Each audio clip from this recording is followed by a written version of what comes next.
आप देख रहे हैं इंडिया टीवी। आपके साथ मैं हूं मीनाक्षी जोशी। वक्त हो गया है दमदार 10 का। बात होगी सबसे पहले पश्चिम बंगाल की एफआईआर पर मचे हुए सियासी घमासान की। बड़ी खबर आपको दे दें, पश्चिम बंगाल में एफआईआर के लिए फॉर्म जमा करने की डेडलाइन खत्म हो गई है। इस बीच पश्चिम बंगाल के मुख्यमंत्री ममता बनर्जी का बड़ा बयान सामने आया है। ममता बनर्जी ने कहा कि उन्होंने ना तो कोई फॉर्म भरा है और ना ही कोई फॉर्म भरेंगी। ममता बनर्जी ने कहा कि वो मुख्यमंत्री हैं, ऐसे में उन्हें नागरिकता का प्रमाण पत्र देने की आवश्यकता नहीं है। लेकिन सवाल यह है कि अगर ममता बनर्जी ने एफआईआर का फॉर्म नहीं भरा तो क्या वोटर लिस्ट से उनका नाम कट जाएगा? आपको इसके बारे में जानकारी दूंगी, संविधान में क्या प्रावधान है यह भी समझाऊंगी। लेकिन उससे पहले ममता बनर्जी का बयान आपके सामने। শুনুন, আমি এখনো ফর্ম ফিল আপ করিনি। কেন করিনি? 3 বার সেন্ট্রাল মিনিস্টার ছিলাম, 7 বার এমপি হয়েছি, আর আপনাদের আশীর্বাদে শুভেচ্ছায় এর মধ্যে 3 বার চিফ মিনিস্টার হয়েছি। আমাকে আজকে প্রমাণ করতে হবে আমি নাগরিক কিনা। মাথায় নাকে খোঁজ দেওয়া ভালো এর থেকে। প্রমাণ করতে হবে আমি নাগরিক কিনা ওই দাঙ্গাবাজদের কাছে, যারা দাঙ্গা করে মানুষের রক্ত নেয়, যারা মানুষের রক্ত নিয়ে নরমের যজ্ঞ খেলে, তাদের কাছে আমাকে প্রমাণ করতে হবে আমি এই দেশের নাগরিক কিনা। अब सवाल यह है कि अगर ममता बनर्जी ने अपना फॉर्म नहीं भरा है तो अब क्या होगा? 16 दिसंबर को चुनाव आयोग ड्राफ्ट लिस्ट जारी करेगी। ड्राफ्ट लिस्ट जारी होने के बाद कोई भी वोटर अपनी शिकायत या आपत्ति दर्ज करा सकता है। अब तक जो आंकड़े सामने आए हैं उसके मुताबिक पश्चिम बंगाल में 58,08,202 वोटर्स के नाम कट सकते हैं, क्योंकि इनमें से 24,18,699 वोटर्स मृत पाए गए हैं।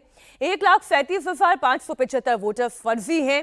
12,01,462 वोटर एड्रेस पर नहीं मिले, जबकि 19,93,087 ने एड्रेस बदल लिए हैं। अन्य लिस्ट में 57,509 वोटर्स के नाम हैं। ये सभी को पता है कि 16 दिसंबर को ड्राफ्ट लिस्ट जारी होने के बाद ये जानकारी मिलेगी, लेकिन ममता बनर्जी अभी से ये कह रही हैं कि वो किसी का नाम कटने नहीं देंगी, बंगाल में डिटेंशन सेंटर बनने नहीं देंगी। আর এখানে তোমাদের আদেশও চলবে না। মনে রাখবেন, বাংলায় ডিটেনশন ক্যাম্প হবে না, হবে না, হবে না। ওরা বলছে তাড়িয়ে দেবো রোহিঙ্গা। কোথায় রোহিঙ্গা দেখাও, কোথা থেকে এলো? আর রোহিঙ্গা যদি হয় তো আসবে তো মণিপুর হয়ে, মিজোরাম হয়ে, নাগাল্যান্ড হয়ে। সেখানে এসআইআর হচ্ছে না কেন? ইলেকশন যেখানে হচ্ছে, যেখানে বিরোধী দল আছে, সেখানে এসআইআর করছে 2 মাসের মধ্যে। আসামে কেন হবে না এসআইআর? কেন আসামে হবে না? ভোট করছে লুট আর বলছে ঝুট। গণতন্ত্রের সবচেয়ে বড় শক্তি মানুষ, অন্য কেউ না। মানুষ নির্বাচিত করে সরকার, ইলেকশন কমিশন নয়। এখানে একজন স্বরাষ্ট্রমন্ত্রী আছেন, তিনি করতে পারেন না এমন কোনো কাজ নেই। তার 2 চোখ দেখলেই মনে হয় ভয়ঙ্কর দুর্যোগের বার্তা, দুরভিসন্ধি। এক চোখে তার দুর্যোধন, আর এক চোখে তার দুঃशासन।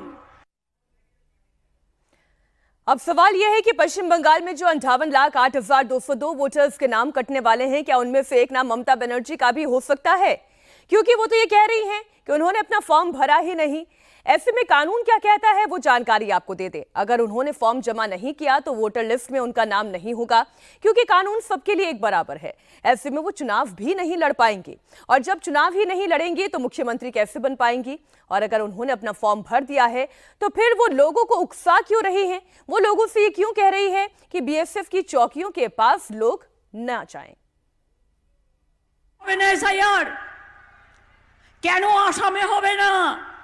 বিজেপির রাজ্য বলে আর এসআইআর এর নাম করে মা বোনদের অধিকার কাড়বে। তারপরে নির্বাচনে দিল্লির পুলিশ নিয়ে এসে মা বোনদের ভয় দেখাবে। কি মা বোনেরা, নাম কাটলে বাড়িতে সব জিনিসপত্র আছে তো, যেগুলো দিয়ে রান্না করেন?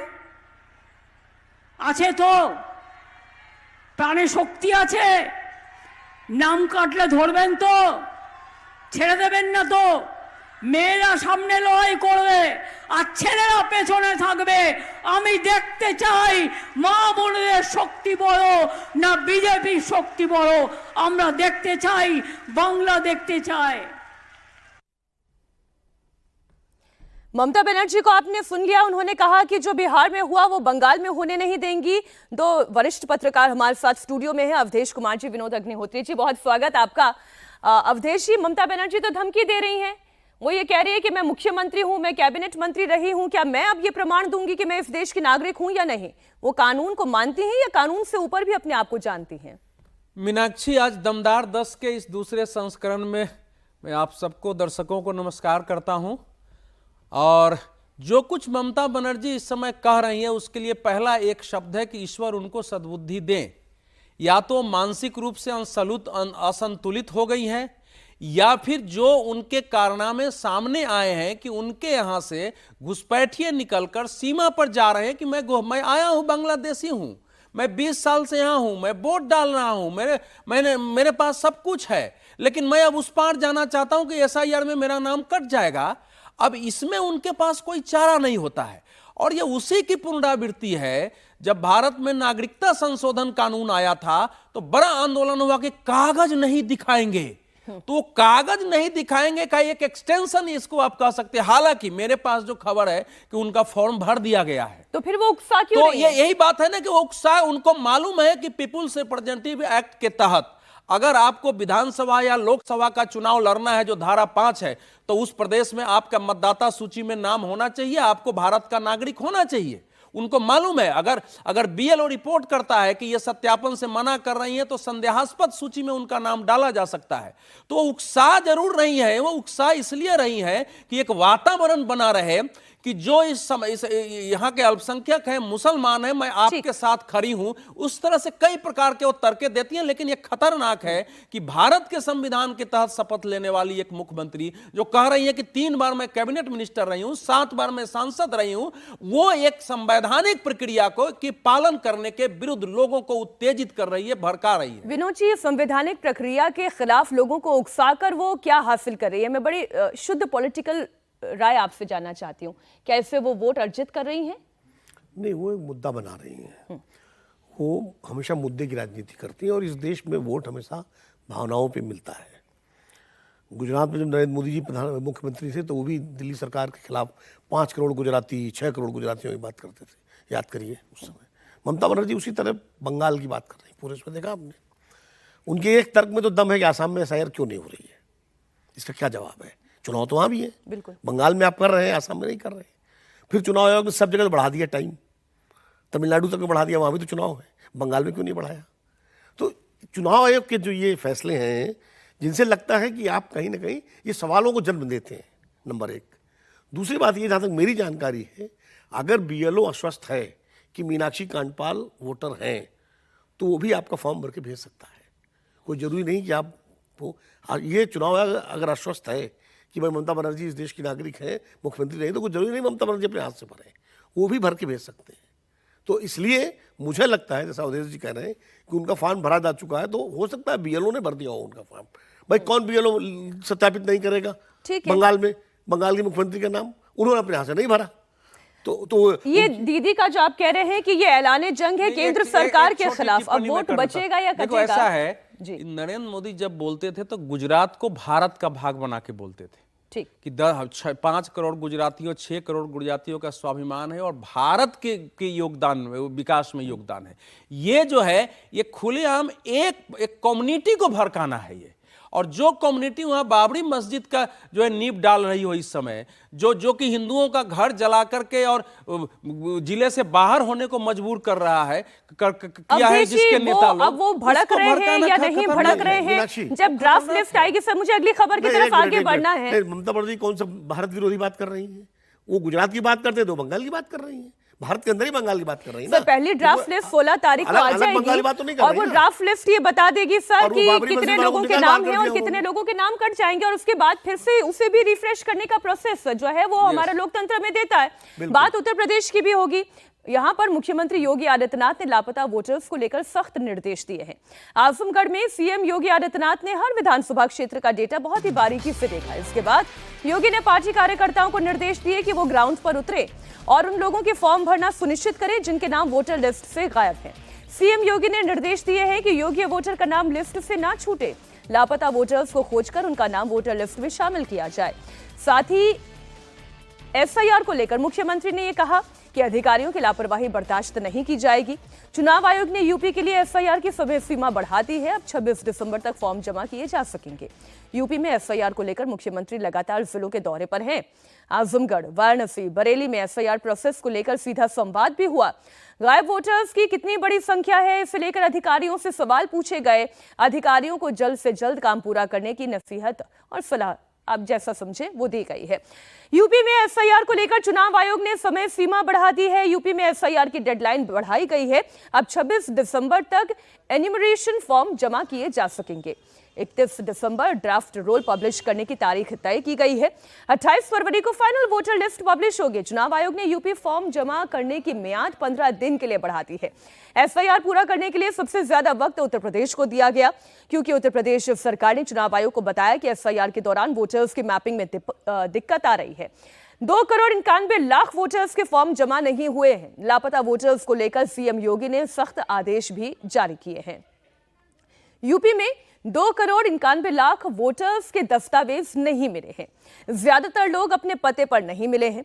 इन लोगों के नाम वोटर लिस्ट से कट सकते हैं। यूपी में टोटल वोटर्स में से करीब 19% नाम गायब हैं। अब चुनाव आयोग ने इनके वेरिफिकेशन के लिए 15 दिनों का और वक्त दिया है। उत्तर प्रदेश में एसआईआर की तारीख बढ़ गई है। हमारे साथ यूपी के मुख्य निर्वाचन अधिकारी नवदीप रेणुआ जी हैं। ये आपने चुनाव आयोग से कहा था कि तारीख बढ़ा दी जाए, इसकी क्या वजह? हमारा काम तो लगभग पूरा हो गया उत्तर प्रदेश में, और जो हमने अतिरिक्त अवधि मांगी थी उसकी वजह यह थी कि उत्तर प्रदेश में लगभग 19% मतदाता ऐसे चिन्हित हुए जिनका नाम ड्राफ्ट वोटर लिस्ट में नहीं आना था। ऐसी 5 श्रेणियों में उनको हमने चिन्हीकरण किया है। सबसे बड़ी तो है परमानेंटली शिफ्टेड। इसमें लगभग 1,27,00,000 मतदाता ऐसे थे जो वोटर्स थे किसी जगह, बट अब जब बीएलओ गए तो पता चला ये लोग यहाँ से शिफ्ट करके कहीं चले गए हैं। दूसरी कैटेगरी है अनट्रेसेबल या एब्सेंट वोटर्स की, जिनको पूरे क्षेत्र में घूमने पे वो मिले नहीं, या तो उनके एड्रेसेस सही नहीं लिखे थे या इनकम्प्लीट थे। तो ऐसे लगभग 86 लाख के आसपास लोग हैं। तीसरी कैटेगरीज है जिनको पता लगा कि इनकी अब डेथ हो गई, 46 लाख ऐसे लोग चिन्हित हुए हैं।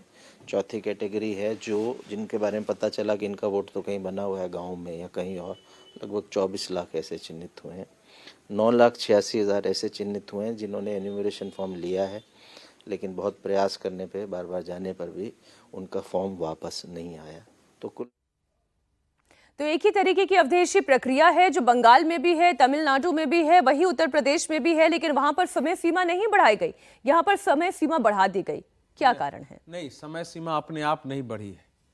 उत्तर प्रदेश में जगह जगह से जो वहाँ के संबंधित अधिकारी हैं उन्होंने लिख के मांग की। पहले सरकार को लिखा, प्रदेश के मुख्य निर्वाचन पदाधिकारी को लिखा, फिर उन्होंने चुनाव आयोग को लिखा है।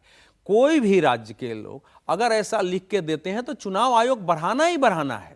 यहाँ क्या हुआ है कि उत्तर प्रदेश में जो मेरी जानकारी आई है, मैंने कई लोगों से बात की अफसरों से, कि बोले कि अब जैसे ये गाजियाबाद के ऐसे कई क्षेत्र हैं, हमारे यहाँ वैशाली वसुंधरा के बहुत सारे क्षेत्र हैं, साहिबाबाद के क्षेत्र हैं, कि एक एड्रेस पर बहुत सारे लोगों के नाम थे, लेकिन अब उनका पता ही नहीं चल रहा है कि वो कहाँ है, उनके मोबाइल नंबर नहीं है। वो ढूंढने की कोशिश हो रही है कि ये कहाँ गए हैं सब लोग। उसमें बहुत सारे सब्जी बेचने वाले आए होंगे, रिक्शा चलाने वाले आए होंगे, 2003 से उनका नाम होगा, वो कहाँ चले गए। तो इसके लिए वक्त मांगा गया। तो पहले 11 तक बढ़ाया गया, फिर 16 तक बढ़ा है, अब फिर से मांग हुई है बढ़ाने की। तो जब आप मांग करेंगे तो बढ़ता है, क्योंकि 2,91,00,000 है। यूपी का चुनाव 2027 में होना है। पश्चिम बंगाल से इस प्रकार की मांग आएगी तो चुनाव आयोग को बढ़ाना ही पड़ेगा। लेकिन पश्चिम बंगाल में जब मुख्यमंत्री ही इस प्रकार से आक्रामक है, सर, कि हम कागज नहीं दिखाएंगे, तो वहां की समस्या अलग है, बहुत सीधा सा है। लेकिन यह है कि इसके बाद इस प्रक्रिया का परिणाम यह है कि धीरे धीरे हमारे मतदाता का सूची है उसका एक विशेष शुद्धिकरण हो जाएगा। लेकिन इसमें जैसा आप ही ने कहा, इसमें प्रक्रिया है कि किसी का नाम छूट जाए तो अंतिम समय तक भी वो नाम उसकी प्रक्रिया में जुड़ता रहेगा, इसलिए किसी को इससे भयभीत इसलिए नहीं केवल होना बीएलओ की ही नहीं बल्कि बीएलए की भी बड़ी भूमिका है, बूथ लेवल एजेंट्स की भी बड़ी भूमिका है। बात संघ प्रमुख मोहन भागवत की और गृह मंत्री अमित शाह की।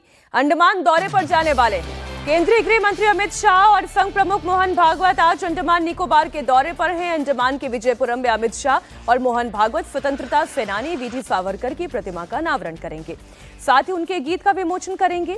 वीर सावरकर की प्रसिद्ध कविता सागरा प्राण तलमाला की 116वीं वर्षगांठ पर यह कार्यक्रम आयोजित किया जा रहा है। सावरकर ने यह कविता 1909 में मराठी भाषा में लिखी थी। अंग्रेजों ने 1911 में सावरकर को कालापानी की सजा सुनाई थी और अंडमान के सेल्युलर जेल में बंद कर दिया था। यहां उन्होंने 10 साल तक कालापानी की सजा काटी थी। हालांकि बाद में उन्हें रत्नागिरी जेल में शिफ्ट किया गया। साल 1924 में फिर उन्हें जेल से रिहा किया गया था। सावरकर की जेल यात्रा का एक बार फिर से चर्चा में आना, मोहन भागवत तो जा ही रहे हैं, अमित शाह का भी वहां पर पहुंचना, और लगातार ये वो तैयारी है जो सरकार कोशिश कर रही है, जो आरएसएस लगातार कोशिश करती रही है। सावरकर भी देश के स्वतंत्रता सेनानी रहे और कांग्रेस इसे शुरुआत से नकार रही है। देखिए, सावरकर का जो है उसके दो पक्ष हैं। वो निश्चित रूप से पहले क्रांतिकारी थे, 10 साल अंडमान में रहे, जेल गए, वो सारी चीज़ें हैं। और राष्ट्रीय स्वयंसेवक संघ और हिंदुत्व की जो धारा है उसके वो अकेले आइकॉन हैं जिनको स्वतंत्रता आंदोलन में जिनकी एक सक्रिय भूमिका रही है। तो जाहिर है कि मोहन भागवत जी संघ प्रमुख हैं, अमित शाह जी गृह मंत्री हैं, उनका भी बैकग्राउंड संघ का और उसी विचारधारा का है। तो अपने अगर विचारधारा के आइकॉन की मूर्ति का अनावरण करने जा रहे हैं या उनके गीत की वो मनाते, तो उसमें क्या कांग्रेस से पूछती नहीं है ना कि किसने स्वतंत्रता संग्राम में साथ दिया। कांग्रेस क्यों, दोनों तथ्य हैं, वो भी तथ्य है, वो भी तथ्य है। 10 साल वो काला पानी में रहे, वो भी तथ्य है। उसका जो उन्होंने चिट्ठियां लिखी वो भी तथ्य है। कांग्रेस उस तथ्य को लेती है, बीजेपी और संघ इस तथ्य को लेते हैं। तो ये तो जो तथ्य जो सूट करता है जिसको, उसके हिसाब से। अब नेहरू जी को लेकर के बीजेपी सवाल नहीं पूछती, वो उनके तथ्य को ले, और कांग्रेस नेहरू जी को डिफेंड करती है। तो अपने अपने आइकॉन को के प्रति श्रद्धा व्यक्त करना और जो उससे सहमत नहीं वो सवाल पूछना, तो इसमें क्या दिक्कत है? ये तो डेमोक्रेसी का एक वो है। अवधेश, देखिए, ये अत्यंत ही महत्वपूर्ण और ऐतिहासिक कार्यक्रम है, क्योंकि सावरकर जी के बारे में मतलब एक अद्भुत व्यक्तित्व शायद धरती पर दूसरा होना बहुत कठिन है।